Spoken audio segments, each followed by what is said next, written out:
हराम और हलाल चीज पर कोई लेबल नहीं लगा होता। इनमें जो चीज फर्क करवाती है वो है खौफे खुदा। आजान की आवाज पर एक भी दुकान बंद नहीं होती और एक गोली की आवाज पर पूरी मार्केट बंद हो जाती है। मौत का खौफ है, लेकिन जिसके हाथ में मौत है उसका डर नहीं।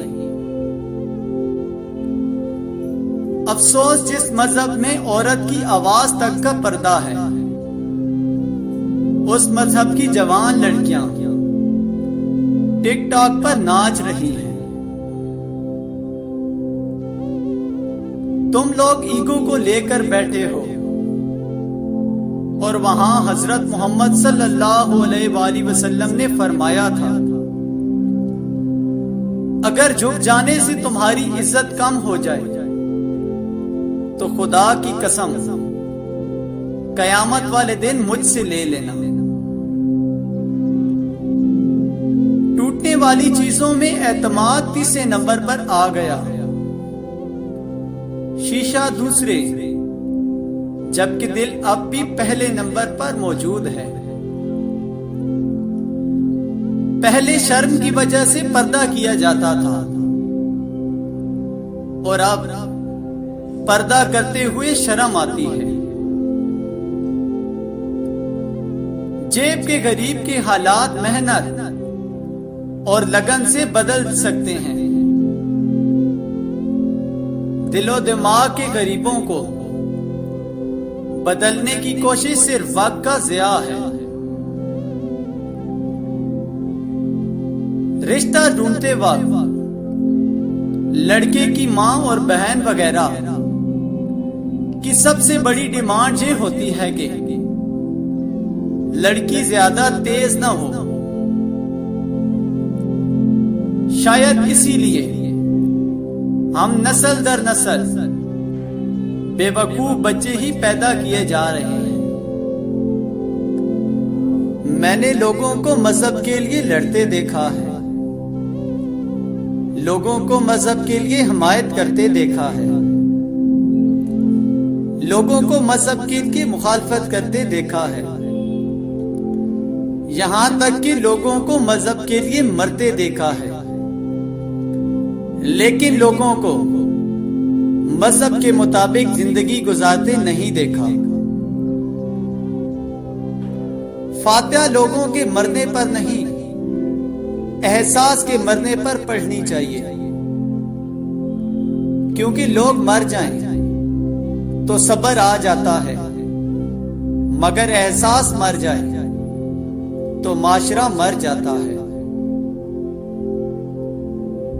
जिंदगी का अपना ही रंग है। दुख वाली रात सोया नहीं जाता और खुशी वाली रात सोने नहीं देती। हम लोग भी अजीब हैं। सवाब की खातिर मरे हुए इंसान को कंधा जरूर देते हैं, मगर जिंदा इंसान का सहारा बनने से कतराते हैं। पहले कपड़े सस्ते मिल जाते थे, मगर जिस्मों को बखूबी ढंग लेते थे। अब कपड़े जितने महंगे हो गए हैं, बदन उतने ही नंगे हो गए हैं। अगर आपकी कमीज में पैबंद लगा हो तो आप गरीब हैं, लेकिन अगर आपकी जीन्स घुटनों से फटी हो तो अमीर। आपको खराब उर्दू आती है तो आप तालीम याफ्ता हैं, मगर खराब इंग्लिश आती है तो जाहिल। आप सादगी को तरजीह देते हैं तो पेंडू हैं। अगर फैशन के नाम पर ऊट पटांग पहन लें तो मॉडर्न। इन्हीं बेसाख्ता स्टैंडर्ड के चक्रों में हम न इस जहां के रहे न उस जहां के, जमाने की जहालत का आलिम तो देख इकबाल, कीमती चादरें बेजान कब्रों पे और जिंदा इस्तें बेहिजाब फिरती हैं। लोग अपना एतबार ऐसे दिलाते हैं जैसे कयामत आ जाए तब भी नहीं बदल सकते, और कुछ ही अरसे बाद जब बदल जाते हैं तो मजाल है शर्मिंदा ही हो जाएं। अच्छा इंसान रियाजी के सिफर की मानंद है, जिसकी अपनी कोई कीमत नहीं होती, पर जिसके साथ जुड़ जाए उसकी कीमत 10 गुना बढ़ा देता है। खजूर की गुठली पर बारीक सा जलीनुमा एक छिलका होता है जिसे कश्मीर कहते हैं। अल्लाह फरमाता है, इंसान उसका भी मालिक नहीं, फिर अकड़ कैसी। जब आदमी अपनी गलतियों का खुद वकील हो और दूसरों की कोताहियों का खुद जज हो, तो फिर फैसले फासलों को जन्म देते हैं। हक हक ही रहता है, चाहे उसके मानने वाले 2-4 ही दुनिया में रह जाएं, और बातिल बातिल ही रहता है, चाहे सारी दुनिया उसका दम क्यों न भरने लग जाए। जहां लगे अहमियत कम हो रही है, वहां जाना कम कर दो, फिर चाहे किसी का घर हो, बात हो, याद हो या दिल। आप सल्लल्लाहु अलैहि वसल्लम ने फरमाया, एक वक्त ऐसा आएगा कि दीन पर कायम रहना इतना मुश्किल होगा जितना हाथ में चिंगारी पकड़ना।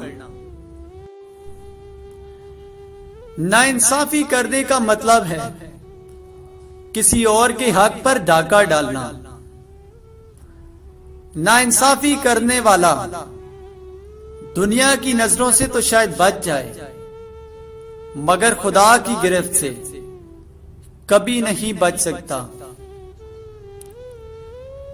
जब कभी मायूसियां महसूस होने लगे तो अल्लाह पाक की मेहरबानियां याद कर लिया करो, खुद ब खुद पुरसकून हो जाओगे। वालिदैन के लिए कुछ करना चाहते हैं तो कम अज कम इतना कीजिए कि आपकी वजह से कोई उनकी तरबियत पर उंगली ना उठाए। खुशफहमी भी एक नेमत है, इंसान मुतमईन सा रहता है। अगर हक को पहचान नहीं सकते तो बातिल की तीरों पर नजर रखो, जहां लग रहे हों वहीं हक है। तुम ज्यादा तरजीह उन लोगों को दिया करो जो हक की कड़वी बातें तुमसे खुलकर कहने वाले हों। लिबास चाहे कितना ही महंगा क्यों ना हो, घटिया किरदार को छुपा नहीं सकता। ताउमर बस एक ही सबक याद रखिए, रिश्ते और इबादत में नियत साफ रखिए। आदमी को अगर अल्लाह से लेना हो तो लाखों और करोड़ों की चाहत रखता है, और जब अल्लाह की राह में देना हो तो जेब में से सिक्के ढूंढता है। सुबह सुबह अखबार और टीवी की जगह अगर कुरान मजीद का मुताले का मामूल बना लें तो मालूम होगा कि असल काम की खबरें तो कुरान मजीद में हैं।